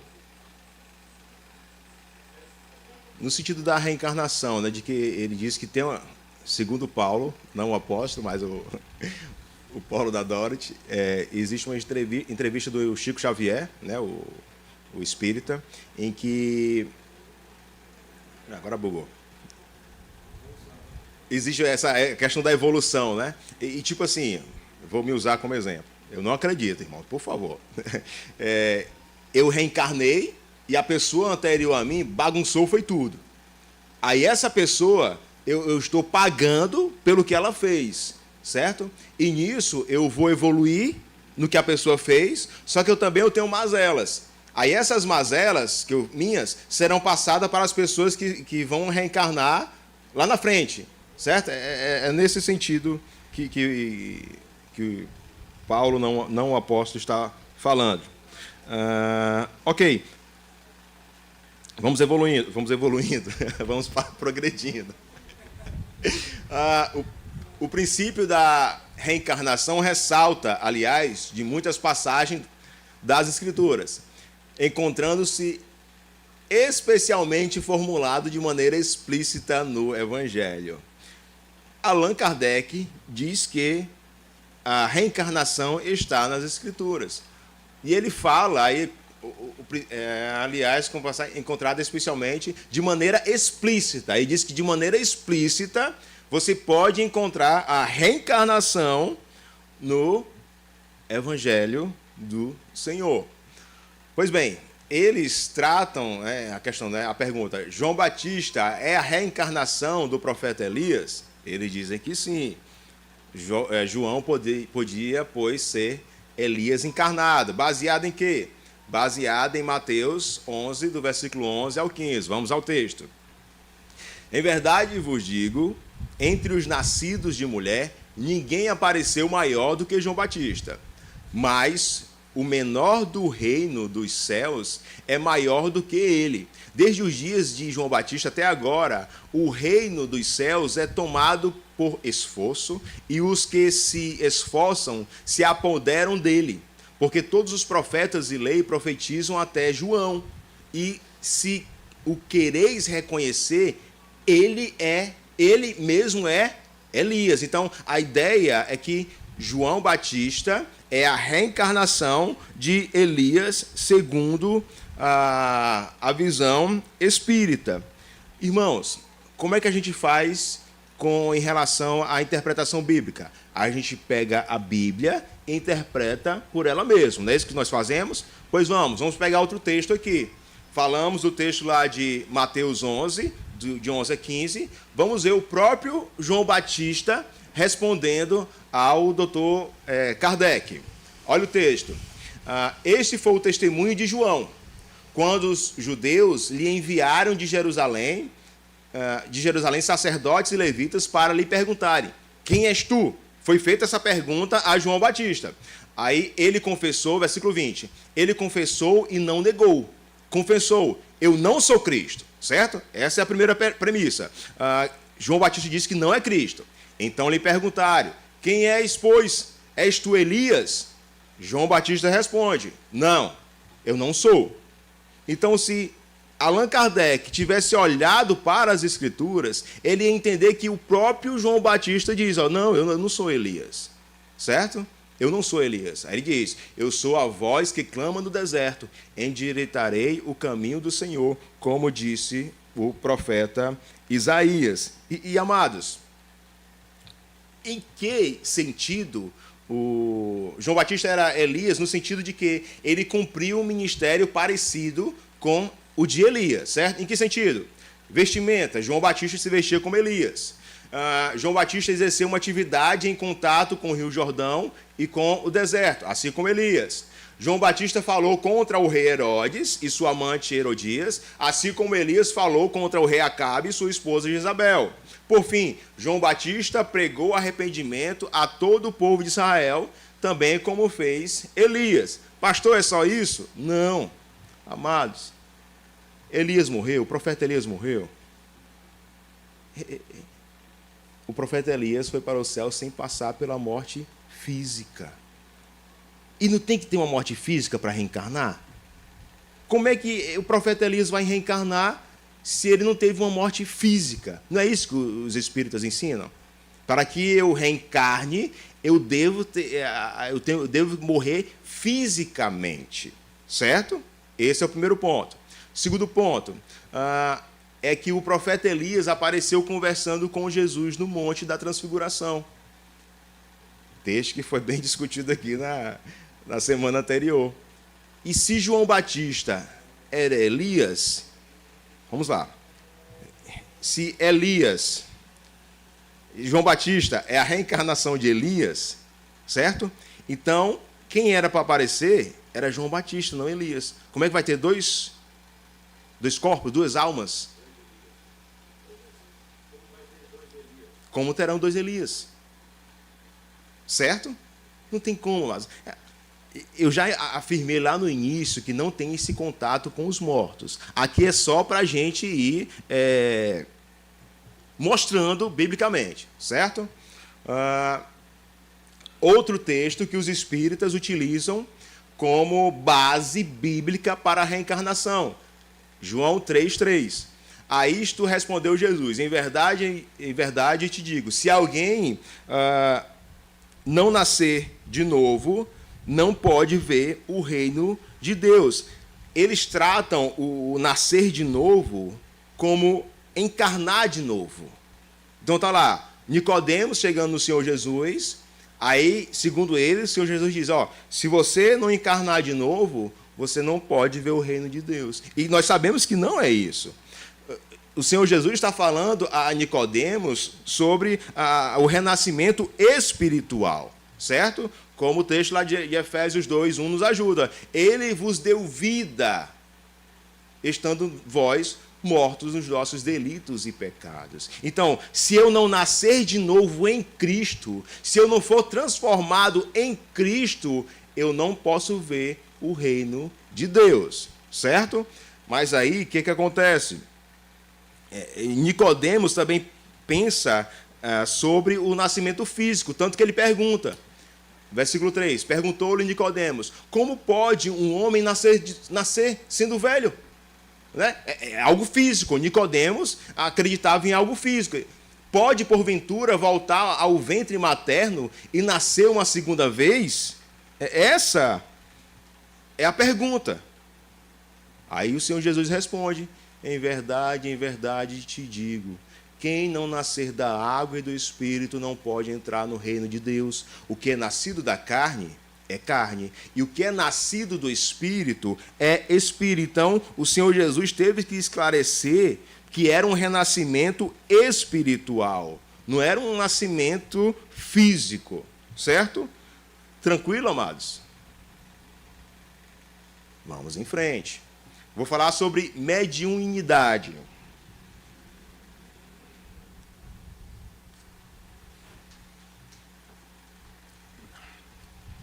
A mediunidade, que permite a comunicação dos espíritos com os homens, é uma faculdade de muitas pessoas, que muitas pessoas trazem consigo ao nascer, independentemente da religião ou da diretriz doutrinária de vida que adotem. Mas, atenção, prática mediúnica espírita só é aquela que é exercida com base nos espíritos da doutrina espírita e dentro da princípios da doutrina espírita e dentro da moral cristã. Portanto, em hipótese alguma, o médium poderá cobrar dinheiro, exigir ou aceitar qualquer forma de recompensa, presentes, dádivas e agrados e etc., por suas atividades mediúnicas. Amados, repito, eu tirei isso do texto deles, é do site deles. Eles pensam nesse sentido, de alguém pode ser esse intermediador, certo? E eu vou enfatizar, eu vou falar várias vezes, a Bíblia não deixa margem para a comunicação com os mortos. Não existe essa possibilidade, amados. Não existe. E vamos dar um exemplo que eles utilizam bastante, que é, abram comigo aí, Lucas, capítulo 16, do versículo 19 ao 31, que é a parábola do rico e do Lázaro.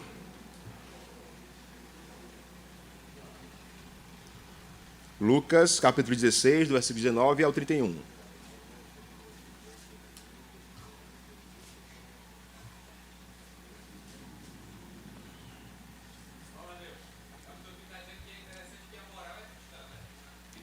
Isso.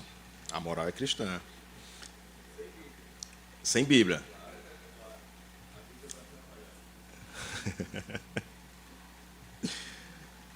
Vamos lá. Aqui conta uma parábola de dois homens, né? Um rico e o mendigo. Versículo 22. Aconteceu, morreu o mendigo e ser levado pelos anjos para o seio de Abraão. Morreu também o rico e foi sepultado. Os dois morreram, certo? No inferno, estando em tormentos, essa era a situação do rico aí. Estando em tormentos, levantou os olhos e viu ao longe Abraão e Lázaro no seio. Então, clamando, disse: Pai Abraão, tem misericórdia de mim e manda a Lázaro que molhe em água a ponta do dedo e me refresque a língua, porque estou atormentado nesta chama. Disse, porém, Abraão: Filho, lembra-te que recebeste os teus bens em tua vida, e Lázaro igualmente os males. Agora, porém, aqui ele está consolado, tu em tormentos. Perceba a distinção. Versículo 26. E, além de tudo isso que eu falei, está posto um grande abismo entre nós e vós, de sorte que os que querem passar daqui para vós outros não podem, nem os de lá para nós. Perceba que o texto é bem claro, existe um grande abismo, né? De um lado está os bem-aventurados, do outro estão os condenados. Não tem como esses terem acesso um ao outro.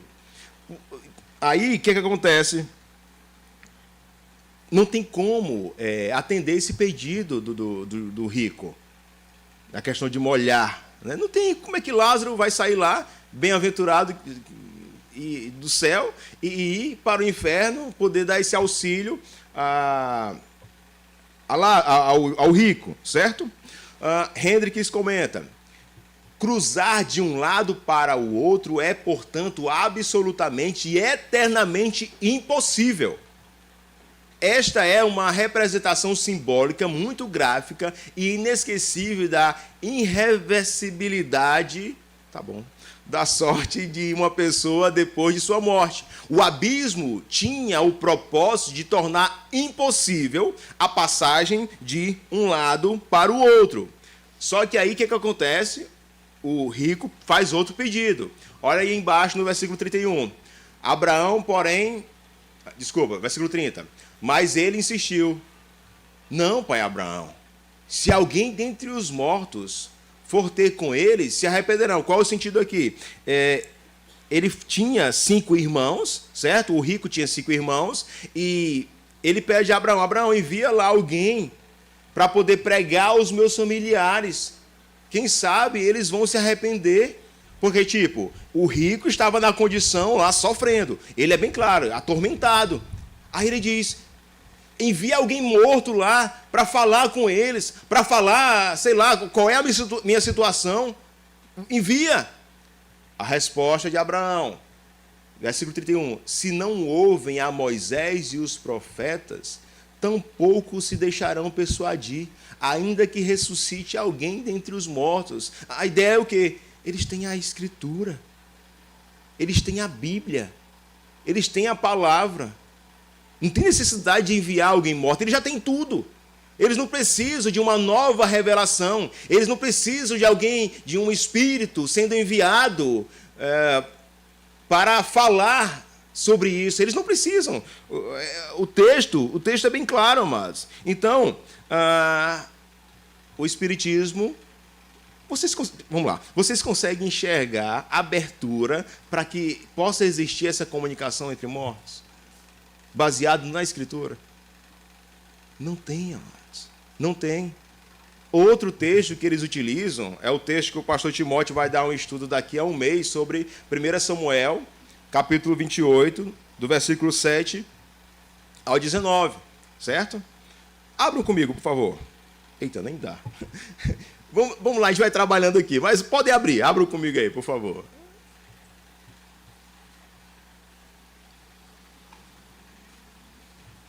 O pastor Timóteo vai dar mais detalhado um estudo sobre esse texto. 1 Samuel, falei Timóteo, né? 1 Samuel, capítulo 28, do versículo 7 ao 19. O Espiritismo defende que o espírito que aparece é Samuel, é realmente Samuel. E, olhando para a Escritura, nós iremos ver que não é Samuel, certo? Pois bem, a primeira evidência concreta é que não é Samuel. O texto é bem claro. 1 Samuel 28, 14. Perguntou ele: como é essa figura? Está aí Saul falando com a necromante, certo? Aí a necromante fica assustada, porque não podia... enfim, ela fica assustada com relação a Saul. Aí ele perguntou ele: como é essa figura? Respondeu ela: vem subindo um ancião e está envolto numa capa. Olha o texto, é bem claro. Entendendo Saul que era Samuel. Ele entendeu que era Samuel, mas nós iremos ver que não era, certo? Por quê? Primeiramente, esse espírito, esse suposto Samuel, ele fala 3 mentiras. Imagina, como assim, pastor? Vamos lá. E só para enfatizar, nós sabemos quem é o pai da mentira, e ele envia, tem 2 textos aí, João 8,44 e 2 Tessalonicenses 2,9, né? Eu vou ler esse. Ora, o aparecimento do iníquo, se continua em Samuel, o aparecimento do iníquo é segundo a eficácia de Satanás, com todo o poder e sinais em prodígio. Então, Satanás envia seus mensageiros para enganar o povo, certo? E a primeira mentira é o quê? Olha o que o suposto Samuel disse. O Senhor, versículo 19, o Senhor entregará também a Israel contigo nas mãos dos filisteus. A ideia é o quê? Que o povo de Israel e o Saul, certo? Seriam entregues nas mãos dos filisteus. Foi isso que aconteceu? Não foi, amados. Capítulo 31, versículo 4 diz: então disse Saul ao seu escudeiro. Tipo assim, ele todo acuado, mas ainda não entregue na mão dos filisteus. Ele todo acuado, ele diz ao seu escudeiro: arranca a tua espada, atravessa-me com ela, para que porventura não venha estes incircuncisos me traspassem e escarneçam de mim. Porém, o seu escudeiro não quis, porque temia muito. Então, Saul fez o quê? Tomou da espada e se lançou sobre ela. Então, o suposto Samuel, ele diz que Saul seria entregue nas mãos dos filisteus. E não foi. Isso não aconteceu. Outra mentira. Ele disse que amanhã tu e teus filhos estarão comigo, né? Entenda, aí é Samuel falando, supostamente, a Saul: amanhã tu e teus filhos estarão comigo. Samuel e seus filhos estarão com eles. Então, todos morrerão, todos irão, todos morrerão. Só que, amados, não acontece. Só morrem 3 filhos de Samuel. Os outros, e é bem claro, ele diz, é amanhã. Amanhã é Saul. O texto fala que Saul e seus filhos vão morrer amanhã. Só que não. Saul morre com 3 dias, certo? E os seus filhos não morrem todos. É o que a gente vai ver aí. 1 Samuel 31, 2. Jonatas, Abinadab e Malquissua, filhos de Saul, certo? Eles morreram e os outros filhos irão morrer posteriormente. Então, a fala do Espírito, né, é mentirosa. Outra mentira. O texto, o suposto Samuel vai dizer que e fez subir, né? Quem te farei subir? Faze-me subir, Samuel. Versículo 14. Vem subindo um ancião que está envolto numa capa. A questão de subir. E, amados, nós sabemos que o céu não é logo ali, né, no sentido de estar, se você pegar um foguete, vai encontrar lá o céu, não é nesse sentido. Ou então, se cavar um buraco, você vai encontrar um inferno. Nós sabemos que não é nesse sentido. Mas quando a Bíblia fala, é nesse sentido. E tipo assim, onde é que Samuel está? Onde é que o profeta Samuel está? Está com o Senhor. Aí, o que esse suposto Samuel fala? Que ele vem subindo. Sabe? Ao contrário daquilo que a Escritura dizia. Aqui tem alguns textos. Provérbios 15, 24. Para o sábio há um caminho da vida, e que o leva para cima, a fim de evitar o inferno, que é o quê? Que é embaixo. Mateus 11, 23. Descerás ao inferno. João 6, 33. Desce do céu. Levantou os olhos ao céu, João 17, 1. Enfim, certo? E não tem como ser Samuel por conta dessas situações, certo? E Elias subiu, certo? Elias não está lá no inferno. Nós acreditamos que Elias está com o Senhor, ok? Eita, tem que correr. E Saul ignorou as ordens do Senhor, aquilo que eu falei lá no início, certo? Quando alguém se virar para os necromantes e feiticeiros e se prostituir com eles, eu me voltarei contra ele e o eliminarei. Saul não tinha necessidade de ir até aos necromantes, ele tinha que ajustar a sua vida e buscar o Senhor. Ele até que buscou, mas enfim, já era tarde, aí o pastor Timóteo vai falar para a gente mais na frente, certo? Como eles enxergam a pessoa de Cristo? Eu falo os espíritas. Eles entendem que o Senhor Jesus é um guia, é um modelo. E ele é o homem que nós devemos ser exemplar para que um dia nós estejamos igual a Cristo, né? Sejamos evoluídos igual ao Senhor Jesus. Esse é o pensamento deles. Para o homem, Jesus constitui um tipo de perfeição moral a que a humanidade pode aspirar na Terra. Deus nos oferece como o mais perfeito modelo. E a doutrina que ensinou é uma expressão mais pura da lei do Senhor, porque sendo ele o mais puro de quantos têm aparecido na terra, o Espírito Divino o animava.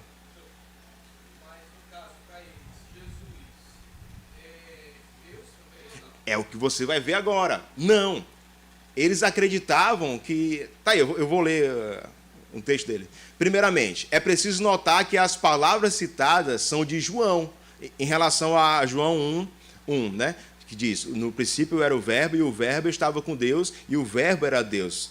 Existem várias passagens que mostram que o Senhor, Jesus e Deus são um. Fato. Mas ele vai dizer que não. É preciso notar que as palavras citadas são de João, e não de Jesus. Admitindo-se que não tenham sido alteradas, não exprimem na realidade senão uma opinião pessoal de João, nesse sentido, uma indução que deixa transparecer o misticismo habitual, contrário às reiteradas afirmações do próprio Jesus. Eles não tratam o Senhor Jesus como Deus, certo? O Senhor Jesus não é o caminho, a verdade e a vida para eles. O Senhor Jesus, para eles, é alguém que eu devo me exemplar. A questão moral, certo?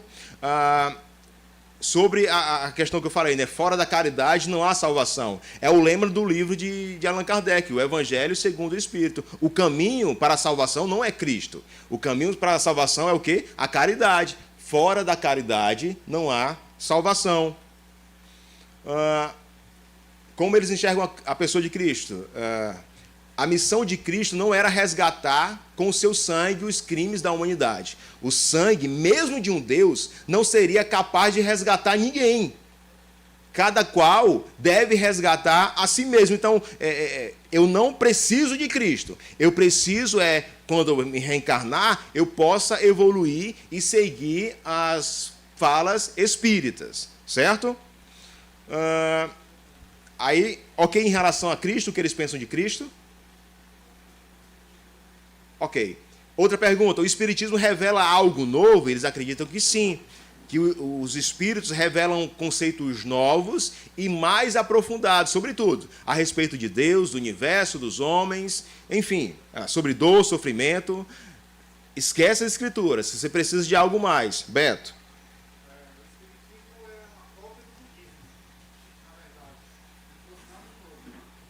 Não trouxe nada de novo. Só invenção.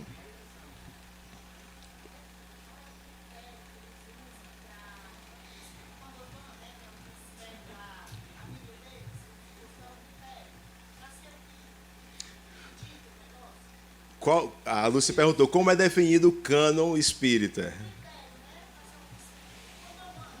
Vou lhe dever essa informação. Mas assim, Allan Kardec para eles é o cara. Tem vários. Só que os outros, eles bebem de Allan Kardec. Mas eu vou lhe trazer a resposta depois, tá bom?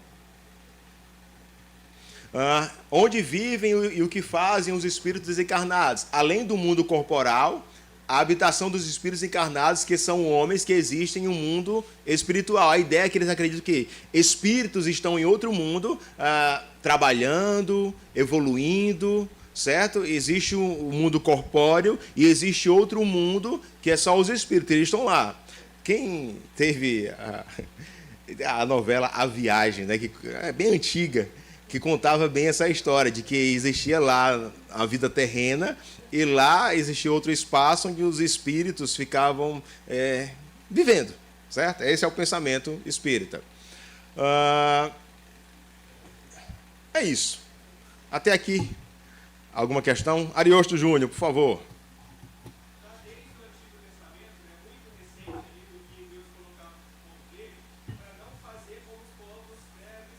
Isso.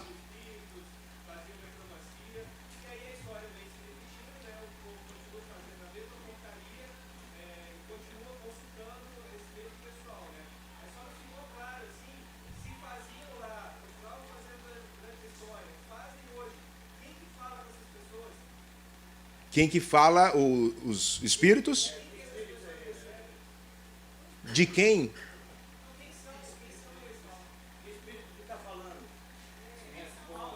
Qualquer espírito.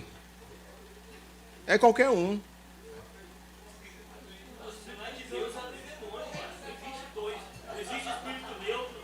Não, ele está falando o seguinte.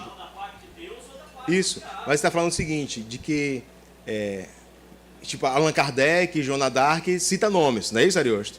Aí, quais são os nomes atuais em relação a que esse povo está supostamente recebendo?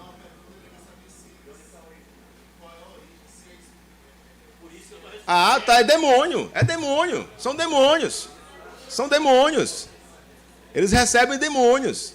São, como falei lá em relação a Satanás envia, né, os mentirosos para espalhar a mentira na terra.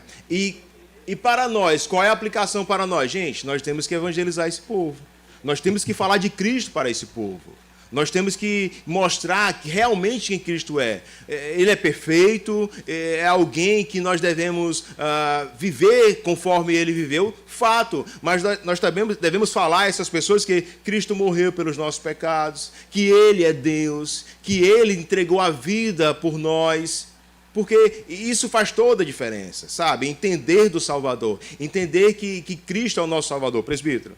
Só uma informação, eu uma vez conversando com o Espírito, ele disse que na Bíblia, quando fala que enviarei o Espírito Santo, na realidade é o Espiritismo. Ó, Então, para consolar o mundo é o Espiritismo.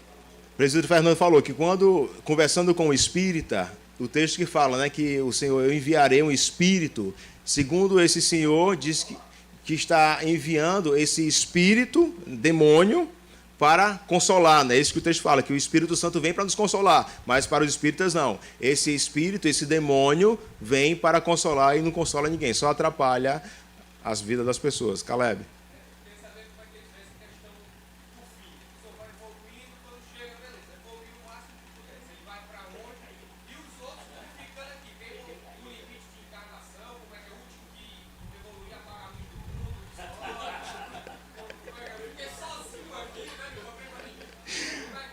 Caleb perguntou, né? Porque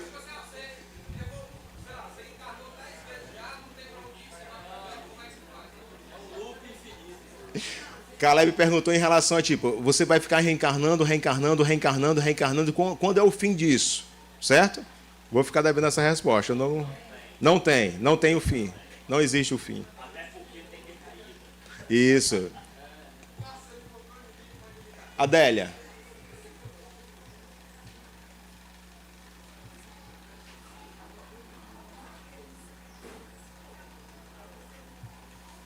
Minha irmã Adélia, deixa eu fazer o seguinte. Acabou aqui, eu vou orar, eu vou sentar com você, eu vou tirar a sua dúvida aí, pode ser? Porque aí já são 12 horas e o pessoal já... Ok? Eu vou sentar aí e conversar com você, tá bom? Mais alguém fora a irmã Adélia? Ok, então vamos orar. Santo Deus, amado Pai, obrigado, Senhor, pelo teu amor e cuidado e pela tua misericórdia. Obrigado porque até aqui nos ajudou o Senhor. E sabemos que se entendemos de Cristo, se entendemos do Senhor, é porque o Senhor foi bondoso conosco. Nos ajuda, Pai, a nos manter firmes diante da Tua palavra. Que o Teu Espírito, meu Pai, possa nos capacitar dia a dia. E sempre nos deixa, Pai, desejosos na esperança e na certeza que um dia o Senhor Jesus vai voltar e um dia habitaremos com Ele perfeito. Nós choramos, te pedimos e agradecemos em nome de Cristo Jesus. Amém.